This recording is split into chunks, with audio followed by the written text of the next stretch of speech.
You're listening to the Play Therapy Podcast with Dr. Brenna Hicks, your source for centered and focused play therapy coaching. Hi, I'm Dr. Brenna Hicks, the Kid Counselor. This is the Play Therapy Podcast where you get a masterclass in child-centered play therapy and practical support and application for your work with children and their families. In today's episode, we are continuing with the Art of the Session series. And this has been our summer series. Thank you for those of you who have reached out and shared with me your thoughts and your comments on the series. I'm glad that so many of you are finding it helpful. And today we are talking about walking into the playroom. So I'm hoping that you're following along. You're seeing that there's a progression here. You know, method to the madness. We're starting from the get-go and actually moving toward actually getting into the session now. Walking into the playroom. Last week, it was about making sure that you are providing choices while heading to the playroom. Before that, the lobby interactions. Before that, setting up the playroom. So as you can see, we're kind of inching our way. Today, we're going to talk about as soon as you cross the threshold of the playroom, what happens then? What are the things that we are saying? And maybe more specifically, what are the things that we are not saying? So, before we dive in, sorry, I digress. I just wanted to make y'all aware. I have 2 spots left for my play therapy professional coaching group that will begin on August 21st. So just a little bit more than a month away. It will be on Thursdays at 12 Eastern. And if you are interested in a 6-month coaching program with me and a handful of like-minded folks, please go to playtherapynow.com to schedule a discovery call with me. We can talk through it, make sure it's a good fit, and get you plugged in. There are 2 spots left for Thursdays at noon Eastern. So please make sure you're aware of your own time zone starting on August 21st. All right. So when we get to the playroom, what I've been seeing a lot of lately in video reviews is that in our attempt to set the stage for what's about to take place and to provide freedom and autonomy and to make it clear that the child has responsibility and to have that air of, hey, you're the boss in here. We're saying all kinds of phrases in all kinds of ways that are completely up for misinterpretation. There is a very prescribed, intentional way that we are to begin each session. So I want to be real clear that there is purpose in doing so. And if we deviate even in the way that we start the session, we're setting ourselves up for failure. We're setting the child up for failure. And then we might run the risk of having to backpedal. And that can be perceived as a breach of trust. So it's just so much more helpful to make sure that we are presenting with a very specific phrase so that the child knows exactly what to expect. And let's go back to the why.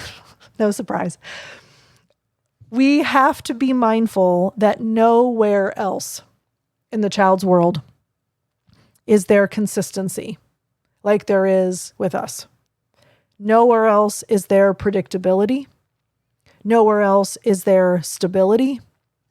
You see, the relationship we have with the child, our interactions with the child, the playroom that the child gets to come into every week.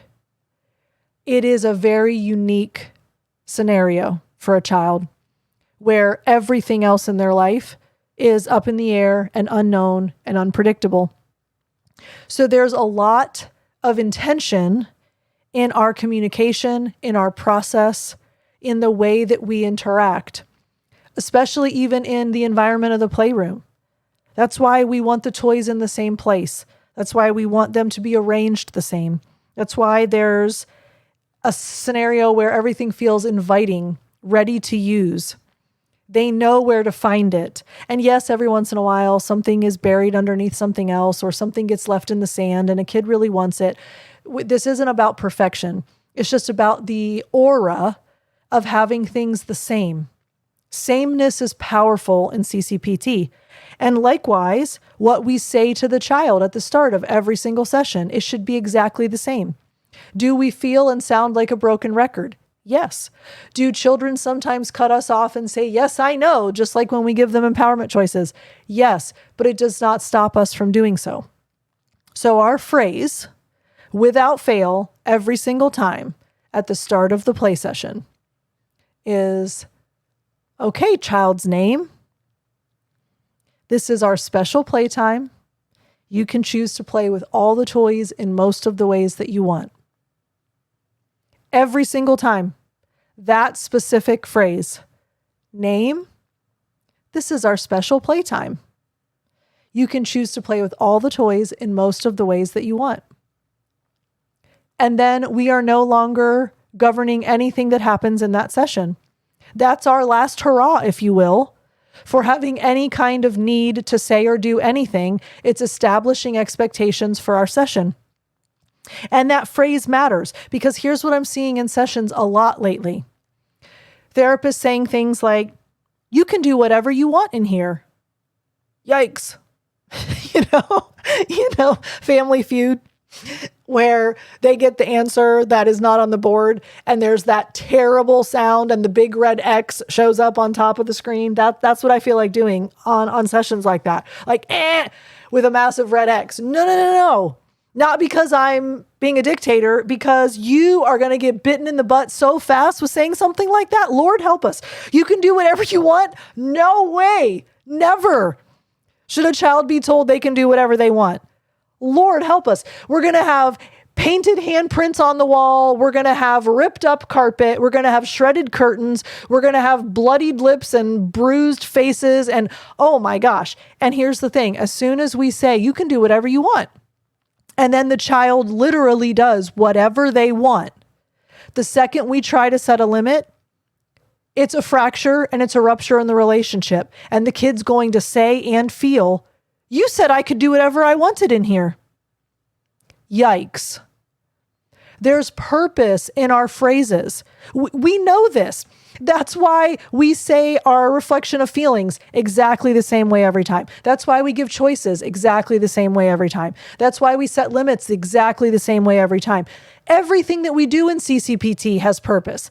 There's a phrase associated with every single skill.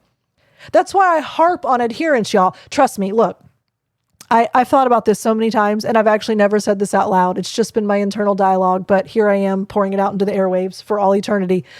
Look, transparency is valuable. You don't know how many times I've thought to myself, never said out loud, if I could just wave a wand and have every CCPT fully adherent at all times, forever and ever, forever and always, amen, my life would just right itself. I mean, I've thought and felt that so many times. Why? Because all day, every day, I'm going, okay, so let's say this a little bit differently. Let's tweak this a little bit differently. That's not fully adherent. Let's adjust that. And I am happy to do it. I am grateful to do it. That's not a complaint. That is, I know how hard it is to phrase things and be fully adherent and have those skills so ingrained that they flow without thinking about them and the words matter. The minute we make a tweak, the second that we change even one word, sometimes it derails the whole thing. And now all of a sudden we've said something that we don't actually mean. So although I often think, man, I wish that everyone would just be fully adherent all the time, this is the battle worth fighting, all of us. I showed a video clip of myself last week in the collective where she finished we were playing the game Cootie. If you're not familiar with that, you make little bugs. So she finishes her bug. I finish my bug. I look at the clock and time is up. And I go, you finished your bug. Perfect timing. Now, I talk all the time about not using value-laden words in sessions.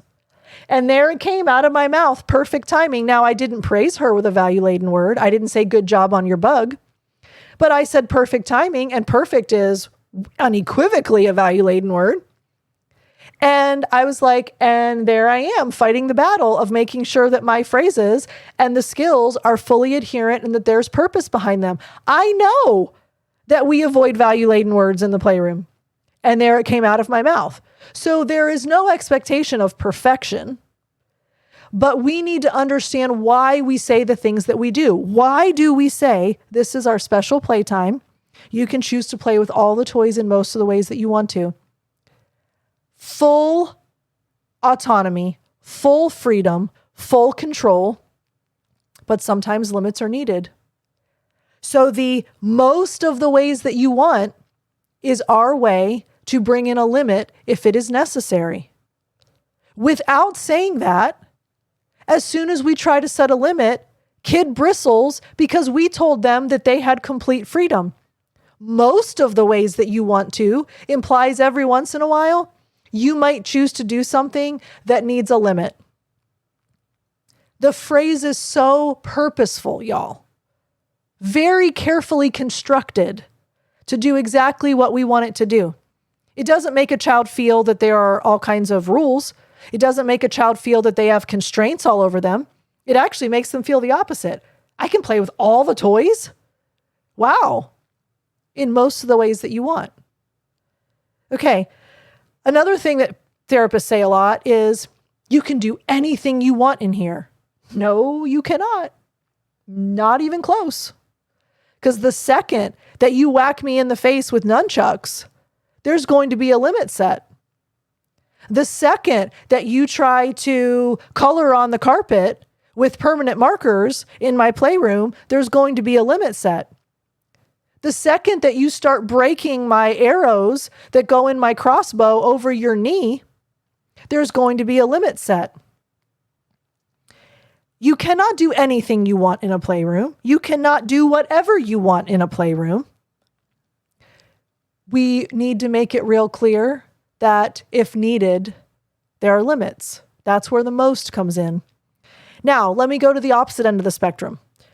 Often, therapists will say, you can choose to play with all the toys in most of the ways that you want. And if there's something you can't do, I'll let you know.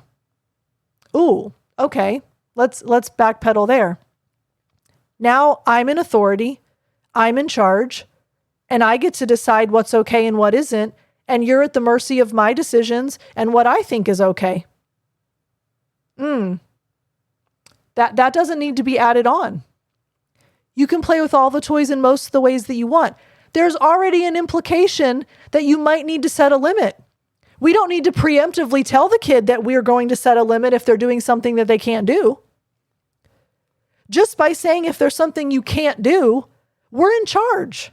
That flies in the face of CCPT. Another thing I hear all the time, there are no rules in here. Why do we even need to say that phrase? We don't even need to bring up the word rules. As a matter of fact, we should never say the word rules in a playroom. Why? Because there are no rules. Sometimes limits are needed, but there are no rules in a playroom. And we certainly don't need to say that there aren't any rules, because really by saying there are no rules, that kind of implies that we're focusing on the rules. What we want the child to focus on is that they can play with all the toys in most of the ways that they want. There's freedom. There's abandon. There's lack of inhibition. You're in charge. You get to decide. You choose. There's freedom and power in that. As soon as we say there's no rules, now all of a sudden we're seeming very legalistic. That's not what we want. Another thing I see all the time. You can play with all the toys in most of the ways that you want, but I have to be safe, you have to be safe, and nothing can be broken on purpose. Okay. Are those the unwritten and unspoken elements of the way that we make sure that the environment is appropriate in the playroom? Yes, but kids never hear that. That's what we know. That's our barometer for when we know if we need to set a limit or not. Am I safe? Is the child safe? Is something getting damaged or broken on purpose? Those are the reasons why we set limits, but the child never hears those phrases. Those are for us so that we have a test internally of, okay, I probably need to address this now because this is not safe. Or I need to address this because things are getting broken and damaged. So do you see how with knowledge, with intention, with everything that we believe about CCPT, we can still say things that change the dynamic slightly. Sometimes it changes significantly. And the goal is that when a child walks in, they hear the same exact thing every single time. Name, this is our special playtime. Some people say, welcome back to the playroom, by the way. So you can add that one in there. Welcome back to the playroom. Name, this is our special playtime. You can choose to play with all the toys in most of the ways that you want. And we leave it at that. That says everything we need to say. It doesn't get misunderstood. It doesn't get misconstrued. There's no lack of clarity. Child knows exactly what to expect. And when you say it every time, they start to get to a point, some kids start to get to a point where they interrupt you. And they're like, I know. So another way around that is, hi, so-and-so, welcome back to the playroom. As you know, this is our special playtime, and you can choose to play with all the toys in most of the ways that you want. As you know, it's just a gentle reminder, and I'm still going to say it every single time, and I know you know, and you know that you know, and you know I know you know, but I'm still going to say it every single time. Why? Because it's part of our routine, because it's consistent and predictable and stable, and that's what kids need from us, and they thrive under those conditions. And it's setting everyone up for success, because if a limit is needed, we fall back on the most of the ways that you want. But that's all that needs to be said. So be very guarded. Tame your tongues. We were talking about that on a collective call earlier. Someone was like, I just need to stop talking. I was like, well, within reason, yes. We have to tame our tongues. Only say what is necessary, and say something that has intention and purpose, and it is intentionally crafted to get the goal, which is child feels freedom, but we're able to set limits when needed. So that is what you're going to say when you walk into the playroom. From that point forward, child is in charge. And then you're into all of the skills of the model. So we'll continue with this series next time. Shoot me an email. I'd love to hear from you. Brenna@thekidcounselor.com. I love y'all. We'll talk again soon. Bye. Thank you for listening to the Play Therapy Podcast with Dr. Brenna Hicks. For more episodes and resources, please go to www.playtherapypodcast.com.